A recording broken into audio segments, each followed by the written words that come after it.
Hello friends, this is Thaddeus from Going Nerdy, and today I am going to talk about Star Wars The Last Jedi. Now, if you haven't seen the movie, if you haven't been playing Battlefront 2, the story modes, they're going to be spoilers for both of those in this video.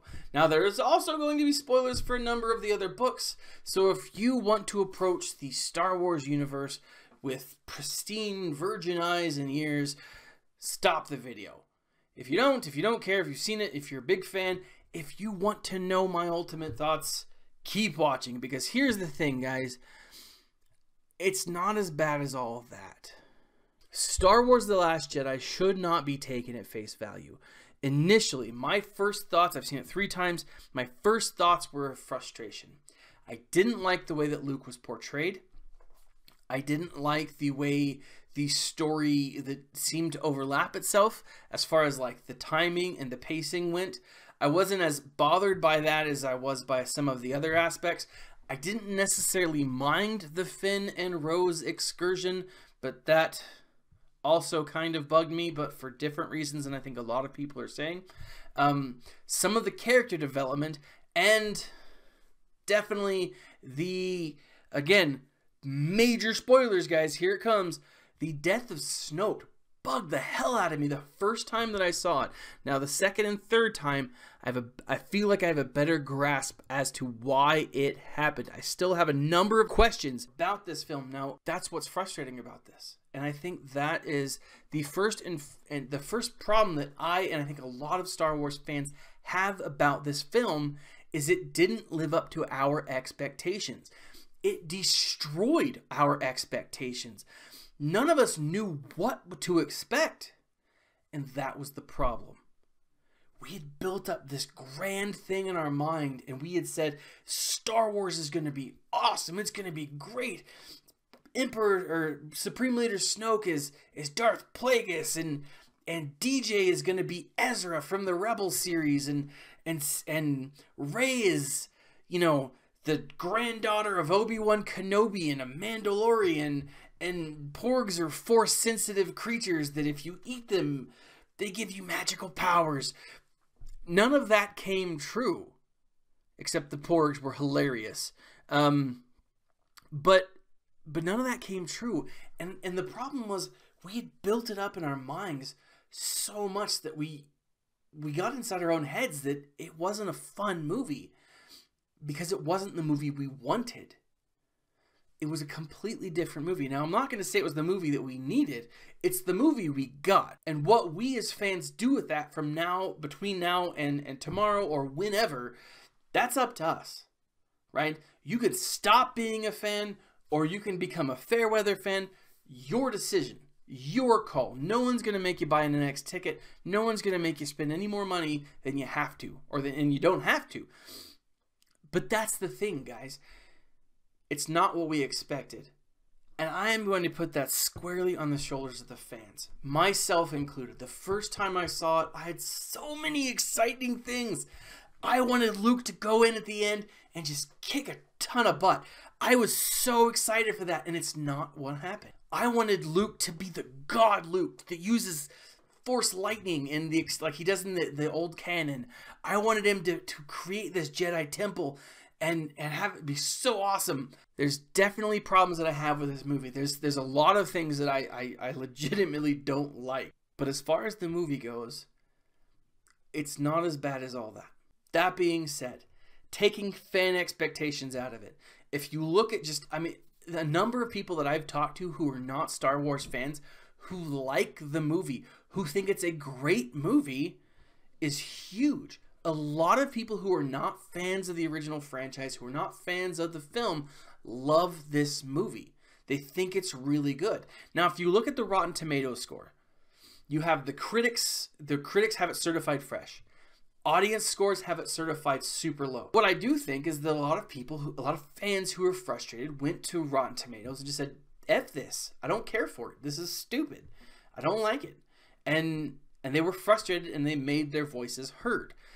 To an extent that those who were just fair to, you know, hey, it was fine, I know, they're not going to care as much to go and voice their opinion.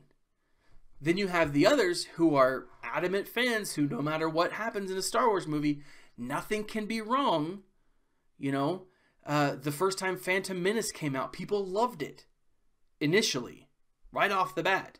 And then all of a sudden, well, more people saw it and more people hated it. And now over time, people are like, oh man, Phantom Menace, you know, it's not as good.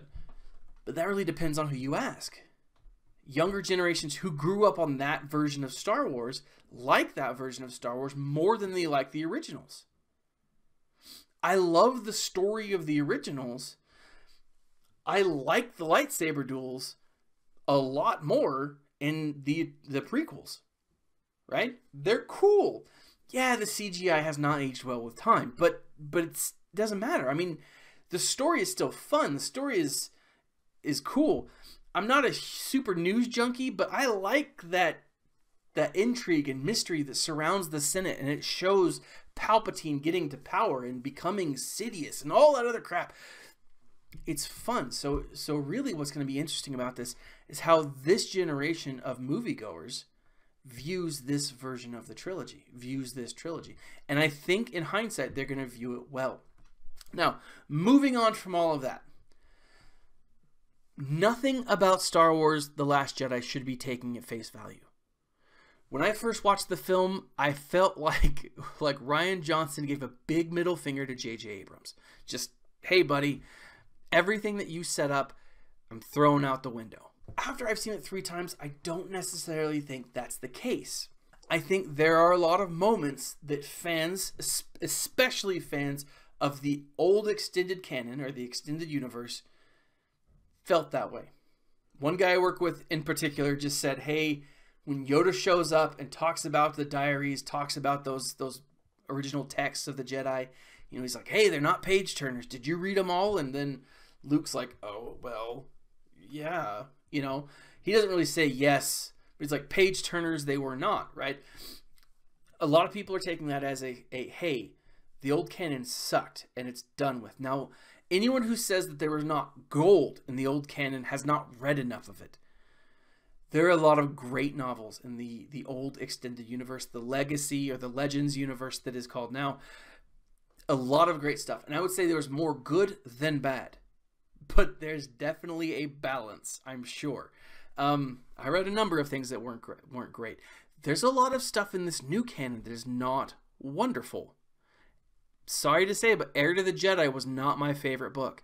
I've read every book that's come out so far, every adult novel that's come out, and a handful of the children novels that come out. I've read most of the comics.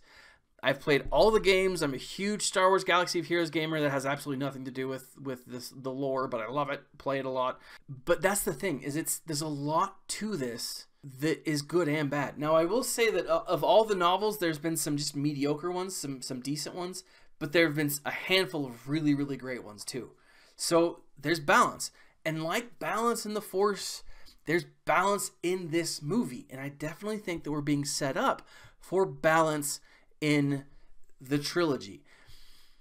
We have Snoke, who can Force project. We find out at the end of the film that Snoke is the one that's been connecting Kylo Ren and Rey through those Force visions, right? We also have Luke, who Force projects a battle with Kylo Ren. He Force projects himself giving his sister a kiss on the head. He Force projects dice, Han Solo's dice, into his sister's hand. You have these really two powerful beings who die. My thought, I don't know who Snoke is. That is one of my biggest frustrations with this. We don't know who he is. Snoke was always going to die. Snoke was always going to die in Episode 8. Now, I'd love to find out whether or not that was a change. But when you look at that, when you look at the scene where Kylo Ren is standing off against Snoke and he's about to kill Rey, or he's Snoke's doing his thing, and then you juxtapose that with what happens with Luke and Kylo Ren later on. Both of them are talking about, a balance, right? In that moment, Kylo Ren kills his master. There's no way Snoke didn't see the lightsaber. This person who could force project another person's mind across the cosmos didn't see a lightsaber right next to him turning. That's a load of crap. And that's a huge, huge lie for us to swallow if that is the case. We are told from the very beginning that Snoke saw this power in Kylo Ren. He says early on in the film, you were a new Vader, but you have too much of your father's heart in you. If he has too much of his father's heart, how do you get that heart out of him? You have to kill it out of him. You have to go completely Skywalker and start murdering younglings, right?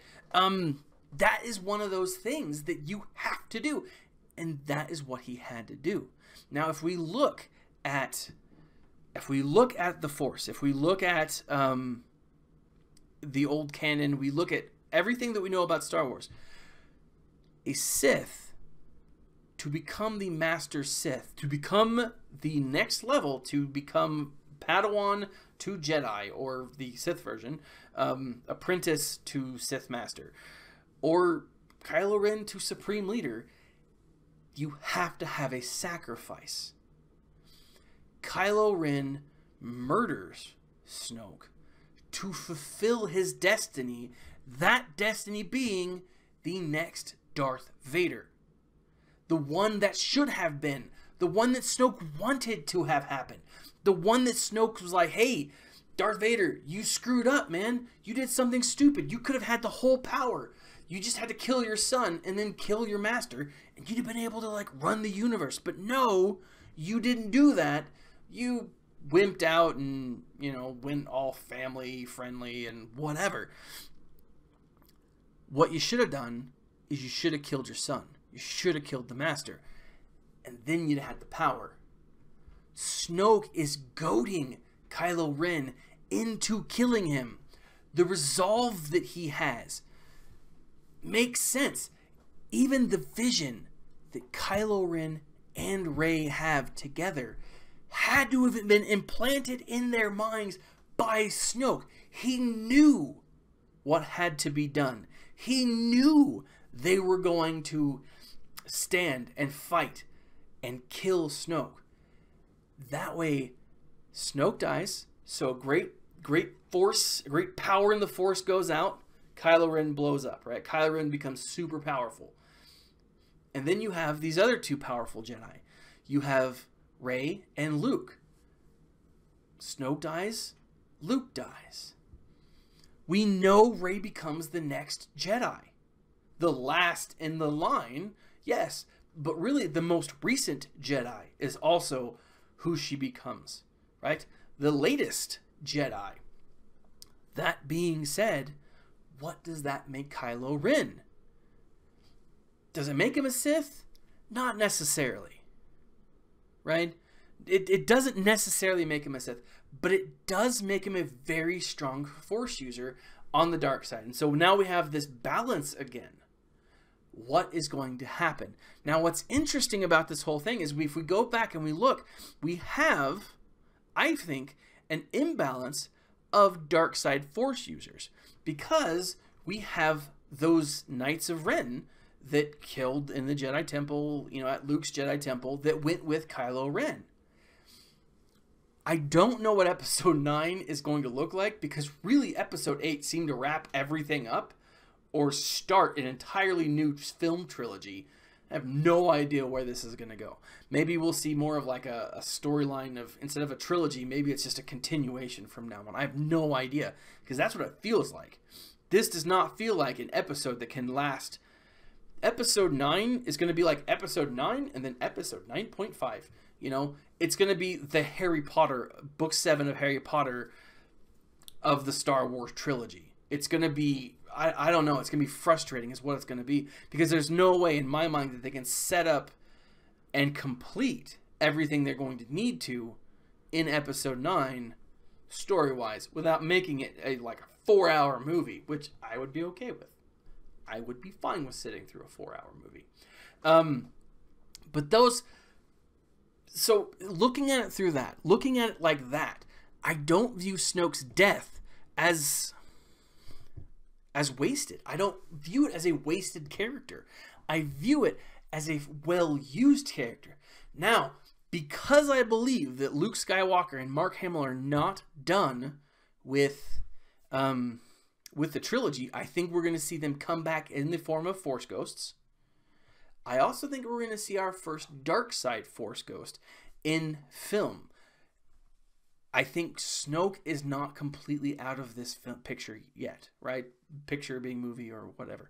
I think we're going to see him again in Episode 9, if not as a physical body, as a force, as something. Now, we will get more about him in the future. That's what I'm thinking, and that's what I'm calling. I'm saying it right now. I have absolutely no proof, but it makes sense, right? We do know that the Sith had the power to possess beings, possess holocrons, inject their vibe, right? A Sith ghost was something that happened.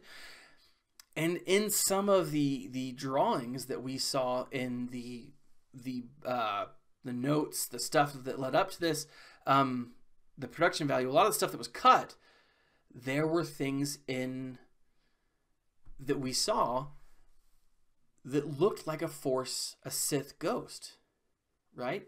And if they were toying with the idea, I think they've actually made the choice. Now, it is frustrating because we know that the book's not written, or the Episode 9 is not written. They're writing it out probably as we speak, or right now, or sometime-ish. Who knows? But I'm really excited about this because I'm curious to know where they're going with it. And more excited, I am really excited to see what happens with the canon between now and Episode 9.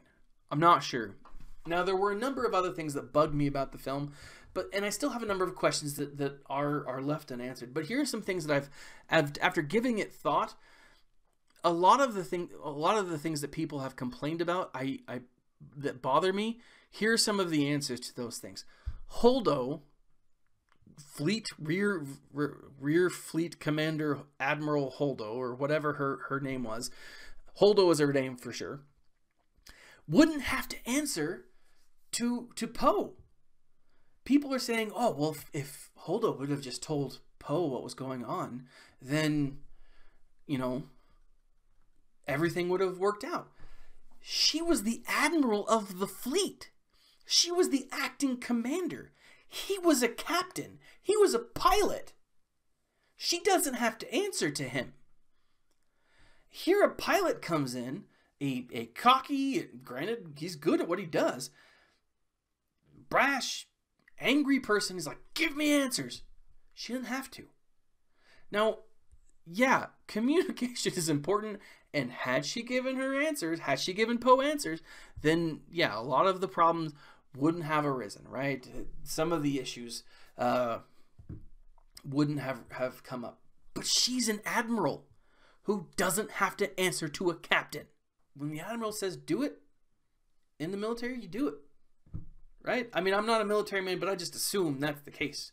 She didn't have to answer to him. That is obvious, right? And people who say, well, yeah, but nothing. As an admiral, she didn't have to answer to him. Done. Moving on. What bugged me about the Finn and Rose excursion, two things. Who is DJ? Who is Benicio del Toro? Do they even say his name in the movie? This really bugged me. And again, it comes back to expectations on my part, because I want Benicio del Toro to be Ezra Bridger from Rebels. I loved Ezra Bridger. I love Ezra Bridger. I want him to be a Force-sensitive hacker.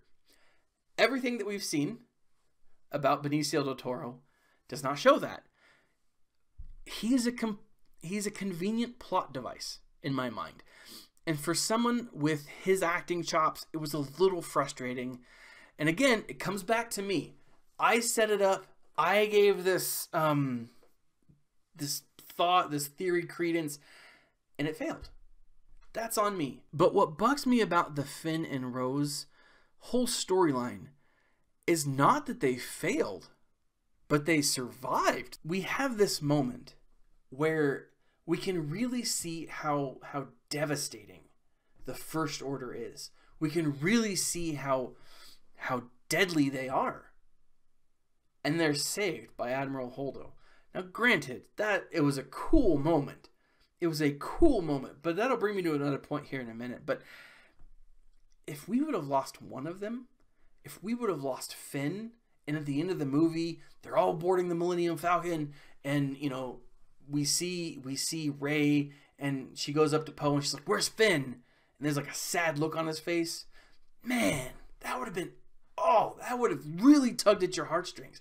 And it would have added conflict to the character, right? Now, everyone's back and happy and family, right? And that's fine, but it's not at the same time. The whole reason they failed was because so far in every movie, they've succeeded. There has been a Deus Ex Machina. There has been a BB-8 on an AT-AT. Or an ATST. There has been something to save the day. Now, granted, I loved the moment with BB-8 on the... They were just saved. One of them should have died. One of them should have died. Rose's story in and of itself was a very sad one. It felt forced. And I don't like it. Not that I don't think Rose is a fine character, and I feel like if I read the Cobalt Squadron book that came out just before the movie, which I will, I'll probably get a better understanding of who she is as a character. But really right now, I felt the whole connection was forced. And that really bugged me. I loved the opening scene. I thought it was awesome. I thought it was hilarious. I thought it was funny. I thought those bombers blew up for like no reason at all. Like one thing hits them and boom. I mean, they can withstand, you know, blaster shots, energy bursts from, you know, TIE fighters, but the moment, you know, one crashes into the guy that's next to him, the whole freaking fleet blows up. That just seemed like a domino effect that was a little too convenient for the destruction of the Resistance. I mean, it needed to happen for the sake of the movie, I get that, but still frustrating. Really, really frustrating. Here's the thing though. Her sister's sacrifice had weight. Rose's did not. Rose just happened to be in a number of the right places at the right time. Had Finn and Rose died on the Supremacy or whatever flagship they were on at the time, it would have made the power and the danger of the First Order that much. They would give it a more gravitas, and there wasn't. Right? It just shows, hey, everything is going to work out even when it doesn't work out. And that can be frustrating. That can be really frustrating. And that was the thing that bothered me. One of them has to die. One of them should have died. Probably should have been Finn. But Rose could have gone too. You know? Again, I'm excited to see where their story goes. But because they keep getting saved, because some godlike force, you know, keeps saving their butts, and granted, that is a trope in these movies, it bugs me. It bugged me about their character. It bugged me about their storyline. Now, the next thing that really bugged me was Hux. Hux was a bumbling idiot. Now, General Hux is the leader of the First Order. People take note of him. People listen to him. People take orders from him. Is he really that dumb? Half of the things that took place, half of the moments that took place in this whole back and forth, took place because Hux was an idiot and didn't, like he shouldn't have been in charge. There should have been a number of other commanders who could have and should have led those forces, who should have led that navy into battle before even Hux. I mean, yeah, that bugged me. He just, every step of the way, he seemed bumbling. And he didn't seem like the menacing, scary Armitage Hux that we saw in The Force Awakens. He wasn't that scary equal to Kylo Ren. He was a sniveling cur, like Snoke calls him. But man, that bugged me. He just seemed, he was the punchline of almost all the jokes. And that bugged me. I want someone menacing at the head of the First Order. And I think that's one of the big takeaways from this. I'm not afraid of the First Order. They survived the explosion on Starkiller Base, tracked these people through hyperspace, and the guy that's leading it is an idiot. It doesn't seem plausible, and that was something that really bugged me. Now, I still have a number of questions that are left unanswered. Where is Snoke from? I do think that we're going to get more information about that in episode 9, and I definitely think that we're going to get more information about that in the next, like, year of books and comics and other crap that comes out. Another thing, that the whole Rey's parents thing, I think Kylo Ren's lying. I think there's more to it, or otherwise I really will feel like that will be a middle finger to everything set up by J.J. Abrams.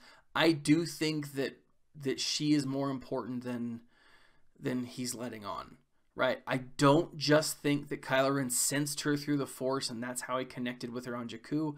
I honestly think that he knew her beforehand and he knew that she was there. Quite possibly she was a survivor from the Jedi Temple, had her mind wiped. I still think that it's a possibility. And I think Kylo is lying. I think we will find out more, and I don't think that her being I don't think that her being a nobody is really what's going on. I think that's misdirection. This whole movie is misdirection. And again, I'm still left to wonder what comes next. This movie should have been episode 7. This would have been a wonderful episode 7 if you know, The Force Awakens was like a 6.8 of episodes. This should have been episode 7. As it stands, there should probably be 10 episodes in this trilogy. And who knows? We might get that. I don't know. But what did you guys think of this? Now, again, I'm curious. Now that they have survived the Battle of Crate, who are they going to see in the Outer Rim? My predictions, my hope beyond hope is, one, we're going to see Kay and Shiv from Battlefront 2, the Inferno squad that survived. 2, I think we're going to see some remnant of the Phoenix Squadron. I think we could either see maybe an Agent Kallus leader or a Hera Syndulla leader. I don't know. I think that would be cool. Not entirely sure. We are going to see, in my mind, more of the terrorist cell that was Saw Gerrera's faction. I think we'll still see clips or remnants of that. I also think that we're going to see, and this is, again, fingers crossed, the man, the myth, the legend, Hondo Ohnaka. I think and hope that we are going to see a Hondo Ohnaka character. Now, one last thing, and hopefully this doesn't stir too much controversy. One of the things that has bugged me about some of the other films is we don't get a lot of species mixed in. You know, people are like, oh, Rey's a main character and it's a feminist thing. I don't care. Rey's a fine character. Give me more aliens. In a galaxy full of aliens, we're focusing on the human element. And we do that because we connect to the human element. I get that. But give me species that are fun. The squid face, you know, the drooly face guy that looks kind of like a weird drooping hammerhead shark face. He has a name, I forget it. I like him. He's in the Poe comics. He's a fun character. Give us more of that, right? We did get a little bit of it in this film. I think that's my biggest concern. It's not that we're, you know, this is a feminist thing or a chauvinist thing. This is just, it's a spacist. Give us some Ewoks fighting with lightsabers. We almost got that with Porgs. We didn't, but that is something that I want to see. Now, am I wrong? What do you think of this movie? Did you like it? Did you not? What would you have changed about it? What would you have done differently? How were your expectations met? How were they not met? Leave a comment in the section below and let's talk about it. Star Wars is about community, and I love talking to the community. This has been Thaddeus from Going Nerdy, and as always, my friends, stay nerdy.